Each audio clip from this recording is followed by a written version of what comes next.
విజయనగరం జిల్లా చీపురుపల్లి నియోజకవర్గంలోని పీకే పాలవలస కలిశెట్టిబడి మెట్టుబడి ప్రాంతాల్లో భారీ ఈదురుగాలులకు 100 ఎకరాలకు పైగా అరటి పంట నేలమట్టమైంది. ఈ నేపథ్యంలో శాసనమండలి ప్రతిపక్ష నేత బొత్స సత్యనారాయణ పంట నష్టం జరిగిన ప్రాంతాల్లో పర్యటించి నష్టపోయిన రైతులను పరామర్శించారు. క్షేత్రస్థాయిలో భారీగా పంట నష్టం జరిగితే అధికారులు కేవలం 50 ఎకరాలకు మాత్రమే అంచనాలు వేయటంపై ఆగ్రహం వ్యక్తం చేశారు. రైతుల ఆకలి మంటలను కూడా కూటమి ప్రభుత్వం పట్టించుకోవటం లేదని, కనీసం నష్టపోయిన రైతులను పరామర్శించడానికి కూడా ప్రజాప్రతినిధులు అధికారులు రాకపోవటం బాధాకరమని అన్నారు. నష్టపోయిన రైతులకు ఎకరాకు 50,000 చొప్పున తక్షణమే నష్టపరిహారం చెల్లించాలని బొత్స డిమాండ్ చేశారు. ఏదైతే మీరు యాక్చువల్గా అయితే ఎకరానికి 50,000 ఇవ్వాలి. రైతులు పెట్టుబడి పోయింది. లాభం అయితే 1,00,000 లాభంతో కలిసి ఇస్తే, కానీ పెట్టుబడి 50 పోనీ కాదు 35,000 మినిమం. అదేం చేయాలి కదా. ఏదో పిల్లి పిచ్చి పెట్టినట్టు ఏదో ఇచ్చినట్టు భిక్షలాగా ఇస్తారుగా.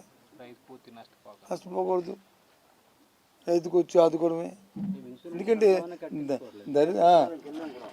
ఇన్సూరెన్స్ మళ్ళీ గత ప్రభుత్వంలో ఏంటంటే ఇన్సూరెన్స్ ప్రభుత్వమే కట్టేది.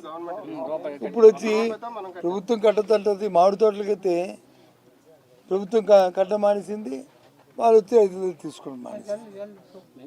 గత సంవత్సరం కడతామని తీసుకోవట్లేదు. ఎందుకు?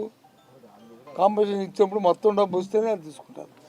వాళ్ళు మొత్తం కట్టమంటారు. అటు ప్రభుత్వానికి ఇటు రైతుది కలిపి కడితేనే ఇన్సూరెన్స్ తీసుకుంటాం. ఇది చాలా అన్యాయం. ఇంకో విధానం లేదు ప్రభుత్వానికి.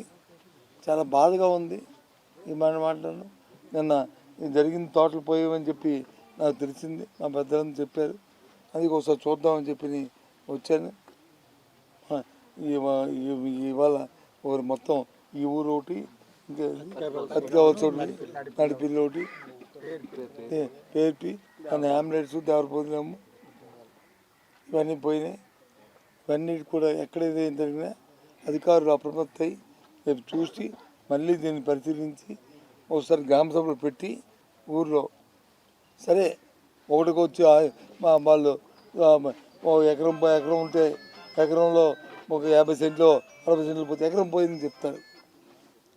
కొద్దిగా పెద్ద ఆలోచనతో పెద్ద బుద్ధితో చూడాలి ఇలాంటి ప్రకృతి వైపరీత్యం వచ్చినప్పుడు.